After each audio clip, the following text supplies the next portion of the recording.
and Nathaniel here, and we're running low on Daddy's favorite granola bars, so we thought we'd show you how to make them. Stay tuned!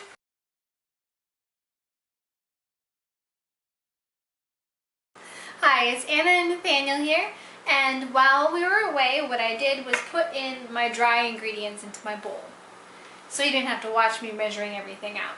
And what's in here is 3 cups of oats. I prefer quick oats, but you can use old-fashioned, you can mill your own, however you want to do your oatmeal. Then I have 1 cup whole wheat flour, 3/4 cup of brown sugar, 1½ cups wheat germ, half a teaspoon salt, half a teaspoon cinnamon, and then I have a mix of nuts that equals about 1.5 to 2 cups of added things, which would be what I have in here are craisins, dates, raisins, walnuts, sunflower seeds, pumpkin seeds, and some chia seeds. And I think it gives it a nice flavor. You can add whatever nuts and berries you like. I usually like to stay between 1 cup and 2 cups of added berries. And depending on how much you add, you might have to adjust some of your liquids. So I'm just going to mix this together. Now I like to buy my nuts and berries in bulk. We have a local co-op that I can get them from. Also, we also have a Amish store nearby that is really great, and their prices are great, and I love to support local people, because if you don't support the local people, they're not going to be there. They're not going to have a store, because if no one buys from them, how can they stay open, right? So if I can, if it's reasonable, I like to try to go locally if I can, but sometimes I can't get things locally and I have to order them. Alright, that's all mixed, and what I'm going to do next is add my liquid ingredients, and we'll be back once I do that. Thank you!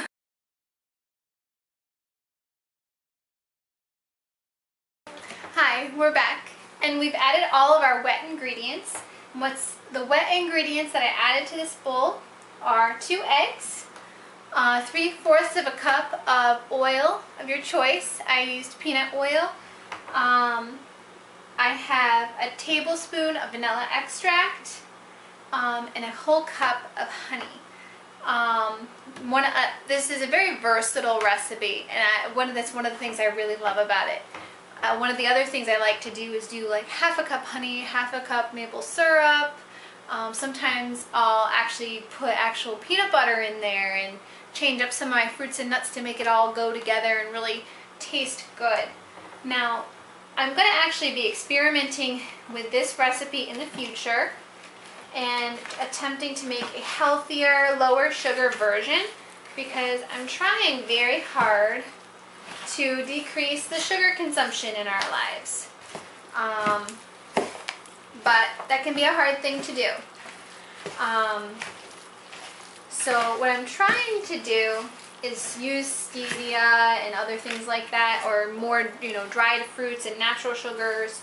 But I wanted to make this recipe the way I have been making it,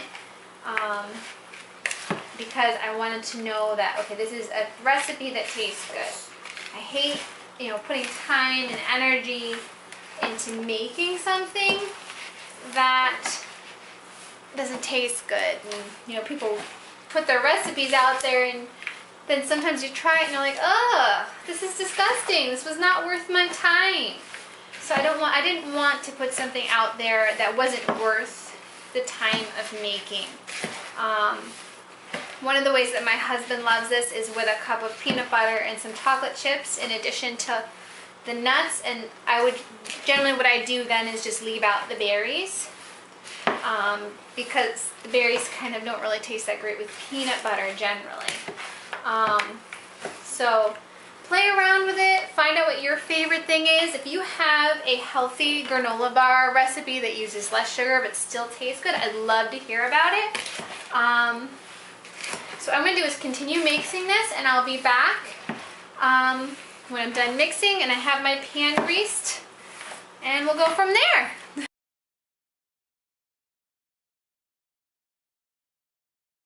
Hi.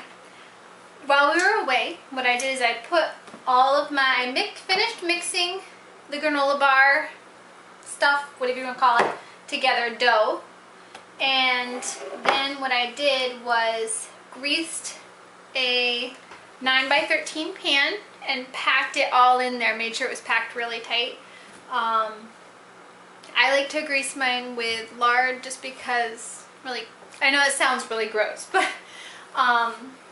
I think that one of my things is people used to eat lard all the time, and we are a lot less healthy now than we were then. Crisco isn't that great for you. If you have a non-stick pan that does not need to be greased, that's great. I know sometimes people use like a silicone insert, or they'll line it with parchment.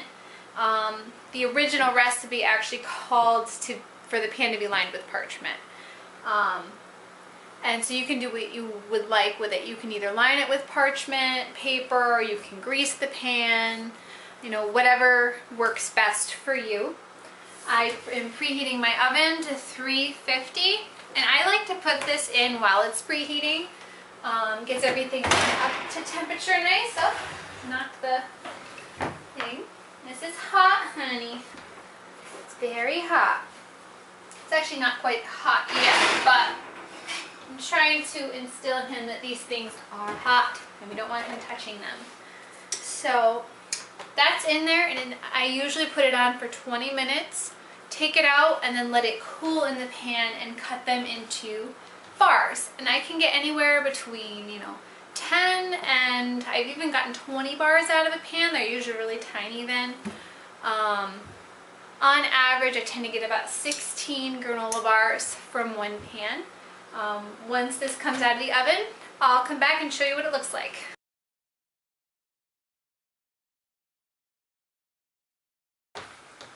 Our granola bars are done, so let's pull them out of the oven. It's been 20 minutes, and they should look wonderful. They should be a little bit soft, maybe even a little doughy when you pull them out. Look at that. Now I like to leave them in the pan to let them fully cool. And I can take a couple of hours. They're a little bit soft and doughy, but they'll continue to cook in the pan, which is why I like to take them out at 20 minutes. The original recipe that I used, which I've tweaked drastically, called for 25 to 30 minutes, but I find if I put them in for 20 minutes and let it cool in the pan, they turn out just perfectly. And so what I'll do later is cut them into bars. You can cut them out however you want, but that's basically the recipe. I like to cut them into long bars so they look like a granola bar. But sometimes I find it easier to cut them into squares like a brownie or a cookie, because a granola bar pretty much is a cookie. It's got so much sugar in it, it's crazy. And you might be wondering, why is she doing a video wearing her baby? Well, I'm a huge advocate of baby wearing, number one. But the main reason I'm doing this video with him is because he's been teething and he's most happy with mommy. So this is a Bjorn original carrier, and it has been my best investment. I bought it used from a coworker when I was pregnant, and I got it for $15.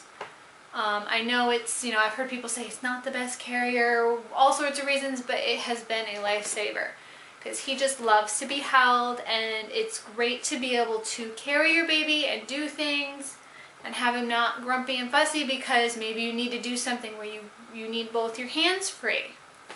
So it's a wonderful thing. So this is definitely my bargain treasure as far as baby things go. So once you let me know what your baby bargain treasure is and what you do when you have a fussy teething baby. I'll see you next time, and I hope you enjoyed the video. God bless.